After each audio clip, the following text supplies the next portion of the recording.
In episode 1, I brought you into my journey, this dream I have to race King of the Hammers, the hardest all-day race. I got to talk to some of the sport's greatest racers and even drive in their insanely fast race cars. Soon after, the reality struck that I've never actually raced before and the huge challenges that lie ahead. This would be one of the hardest and most expensive things I've ever done. In episode 2, I saw firsthand just how hard this race really is and the months, sometimes years, that go into just finishing King of the Hammers. But I also saw through one dedicated racer, Dawson Allington, that finally finishing is all worth it. That brings us here to our episode 3 of Road to Racing. With our brand off the grid fully behind this initiative, we bought a race car. Now let's see what it is and if I can drive this thing.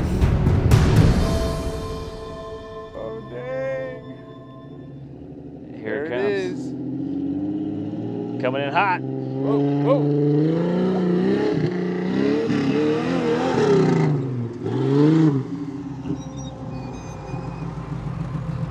Sweet.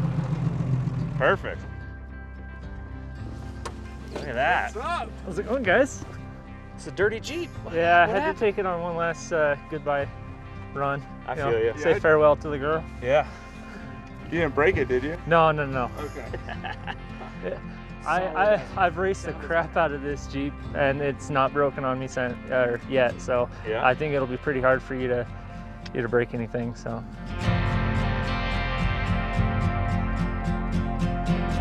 I really appreciate you bringing the Jeep out here to Moab. We're in Moab, Utah, man. One of the meccas of Jeep and Jeeping and wheeling. And so it's so exciting that you were able to bring it down and with your car on there too. And you're racing this weekend. And, you know, Matt and I came in from Texas and he brought a Jeep here. And then we're going to load this thing up on the trailer and bring it back to Tribe. So it's just, you know, it's crazy. But we get to get some seat time, like you're saying, you know, on some of these trails out here that are legendary. So when I first got this Jeep, I'm like, well, we're going to Moab. And so we picked it up the weekend before Thanksgiving, came down and spent a week wheeling this Jeep, getting to know it. My dad was a co-driver, still is a co-driver, and so he rode with me and we figured out what it can do, what it can't do. And it has all sorts of different terrain, anything you could ask for.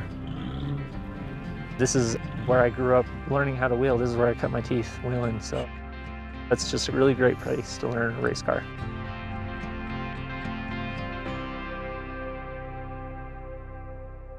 Let me reach into my money pocket here. Oh, there you go.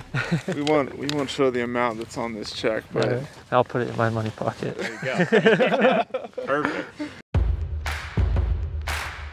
Tell us what we're getting into. Yeah, it's a stock class Jeep, 35s, Curry 60 housings, 2.5-inch box shocks that are 14-inch travel. It's got Curry springs for the suspension. It's got front and rear anti-rock sway bars. It's got a Clegg's 4.6 liter stroker motor with a AX15 transmission, so it's a standard trans. It's got an Atlas 2-speed. It's got metal cloak fenders. It's got truck light LED headlights, rigid B-series pods. It's got a PSE steering system on it. And honestly, you'll never see the bump stops on this. The shock package, and if you go out, tune your shocks, and the shock package is so good that we never saw the bump stops unless we were in a really hairy situation. And then that's when you're like, all right, back it down a little bit because I'm going a little bit too hard. Yeah. The axles are Curry Extreme VXR60s, 3.5-inch tubes with an ARB RD66 race locker, new Lawrence GPS puck, Flex Light aluminum radiator. It's moved into the grill to get away from the motor so you can put the electric fans on there because it's got two 12-inch fans on there. All that's cool, but the coolest part is on the front of the Jeep, if you ask me. It's got the Warren M8274 on it with a custom splice winch line and a Factor 55 Ultra hook, which is super awesome. It's a monster of a winch. Everybody told me, why are you running such a big winch on such a small Jeep? I'm like, because it gets me out of bad situations. I love this thing. This is probably my favorite part about the Jeep because I always say I have a winch that'll pull the front bumper off the Jeep if I need it to.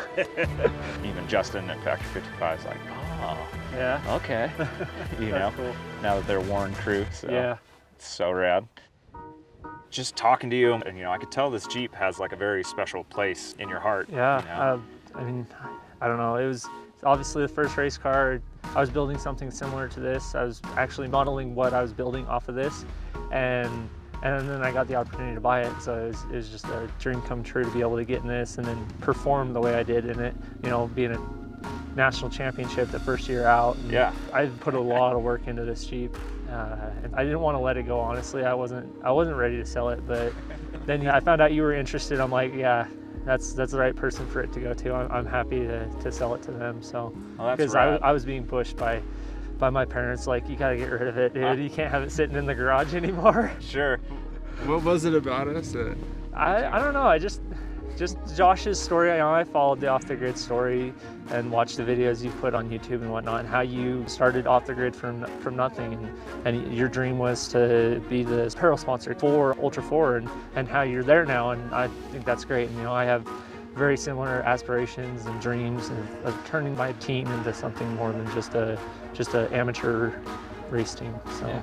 Oh, that's awesome. You know, even Matt and I coming out here, just talking about how so much of this is community, and getting to meet you guys and how this stuff is just working out it just matters, you know, and I think that's what makes everything kind of connect and work, you know, in a way that feels good.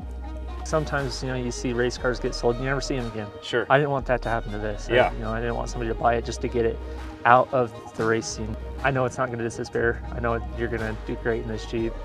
Go and get some seat time, man. Yeah. Man, I know I need to. Well, why don't we go take it for a ride? I like the idea. Let's go.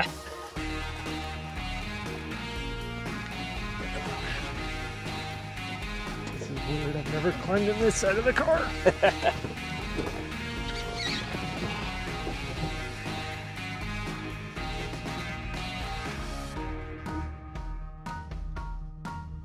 Jeez. Don't break it. Oh, thanks. Ready? Yeah, let's see what you can do. Let's turn this on.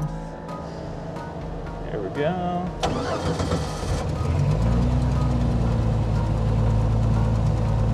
We're at 4 high. Yep.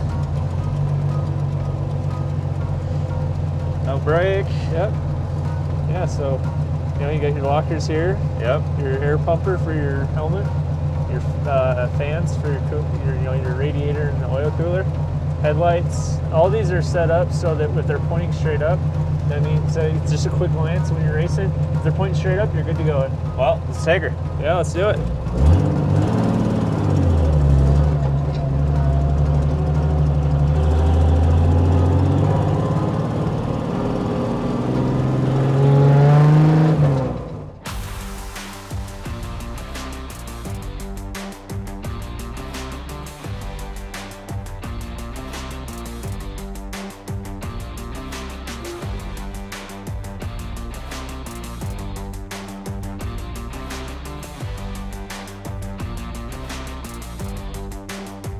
You know, just kind of hitting that section, Dawson told me to really hammer through it, turn into it, and let it pull me up, and then turn out of it once I get to the top. That was incredibly helpful. You know, a couple times I kind of smashed the front of you, like, you just got to stay in it, man. So it's about staying in it, throttle control, not bouncing too much, and just trying to be steady. Once he turned into the hill and felt that front end biting, and he just kept in the power and felt the front end grab, and he just kept going, and it was awesome. He did it like a champ. He's getting the hang of it.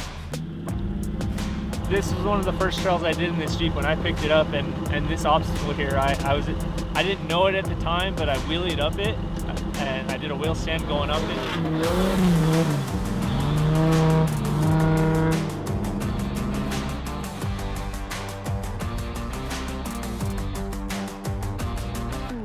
Bobby said, "Don't break it." I was looking at his face. He's like, "Yeah, don't break it."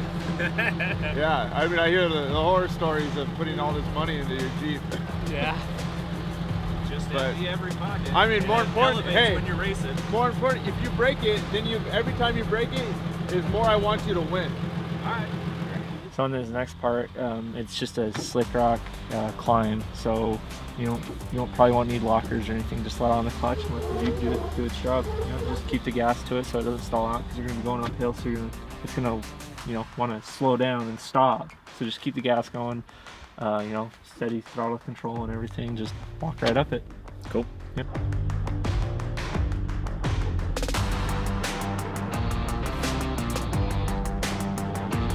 We got it up in the air and started to kind of slide. first time I didn't get the clutch in time. He needs to carry momentum through something like this because that front end's going to reach the top, but because of the short wheelbase, it's not going to have enough to get to the flat ground to pull it up the hill all the way. So you just got to keep momentum to get that back end up over the ledge. We were up pretty vertical, so yeah, that was good. Yeah, that was fun. Short wheelbase, but kind of redid the line, got it in second gear, a little bit more gas, and just kind of walked right up it. So it's really, honestly, good to have those to start to feel where the car is going to give out. Yeah, find your limits. Yeah, find the car's limits, find your limits, learn what you need to do when the car reaches those limits, so you keep the car intact and whatnot. Yeah. That's all important for race day. Yeah, maybe made him pucker a little bit in the passenger seat. I'm holding on now, so.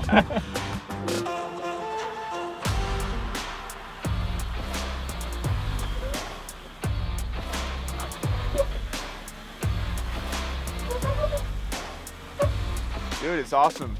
This little 4-cylinder rips up the rocks.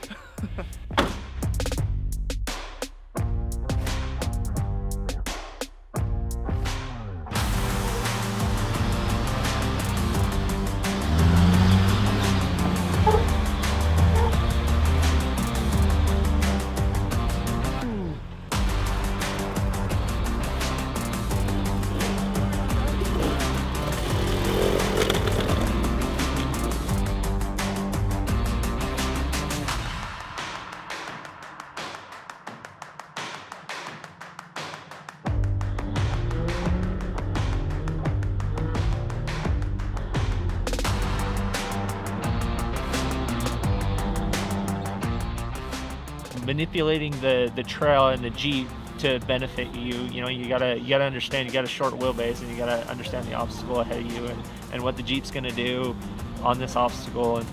And obviously I've done this obstacle before, but obstacles similar to this, you see the 2 steps, you know that the wheelbase isn't there. You're not gonna be able to clear both steps with the front tires. You're gonna have to be working the front and the back on 2 steps. So you just gotta maneuver the Jeep so that it climbs both of them flawlessly.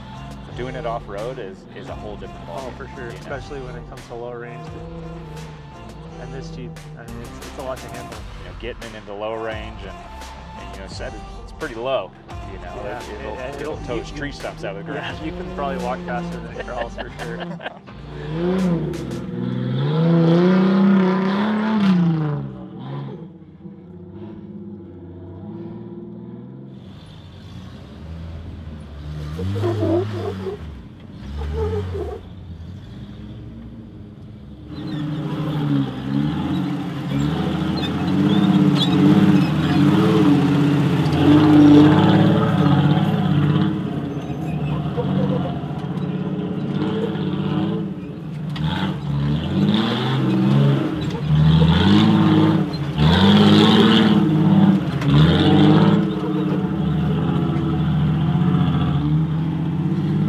So Dawson was kind of coaching me through technique. He said on a ledge like that where you kind of have multiple ledges, he said when you come up, come over and kind of do a little S turn so that when you have a rear tire that's kind of on a flatter spot, and then once you square up to that ledge, just kind of be smooth in the throttle, don't give it too much gas, and just kind of pull yourself over. So that was huge.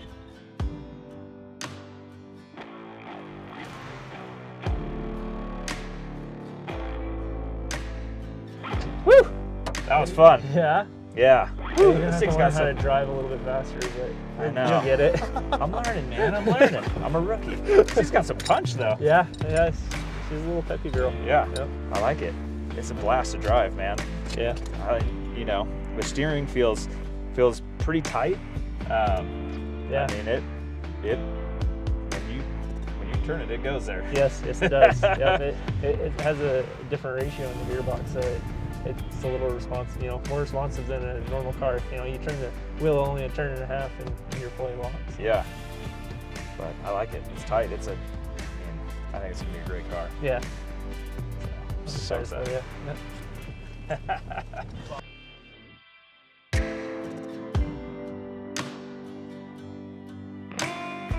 Well, we just bought you a race car. What do you think, man? Oh man, this is I mean, this is a dream come true. Like, this is something I've been thinking about and dreaming about since I was a little kid.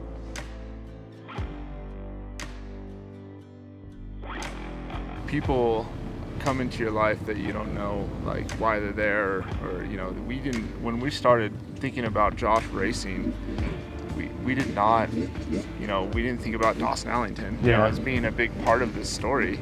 You know, we knew Tribe would be, because we've already known Matt, but it just happened so naturally, and now we're buying your Jeep. Yeah. It's you know, it's like it was meant to be, and then also knowing your story and hearing about, you know, what you had gone through, it's like, that's a story that needs to be told. You know, that's a story of, you know, talking about overcoming adversity. You know, you had to overcome it. We've had to overcome it in our business. Yeah. You know, it's like, it's this constant theme that I think is gonna show up. Yep. So.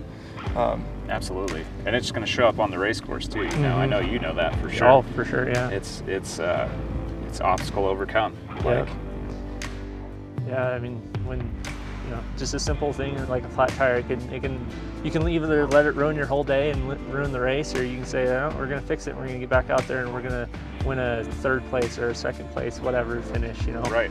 Or just finish the race. You know, it's like, I came out here to race this race. I'm not going home empty-handed. Yeah. Whatever empty-handed looks like, you know, whatever the cup full. I mean, it could be anything, and just finishing the race. If that's your goal, go get it. Sure. So.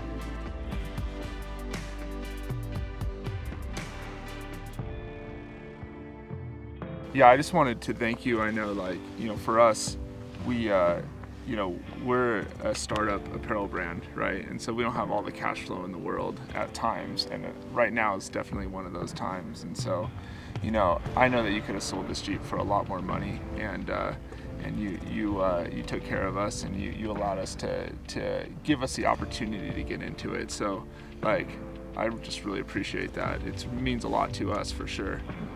Yeah, I mean, I'm happy to do it. It's more, for me, it's about growing the sport and growing, you know, helping you guys grow, helping Ultra 4 grow, helping me grow. I mean, it's just that we're a big family, and if we don't help each other, you know, what do we have left?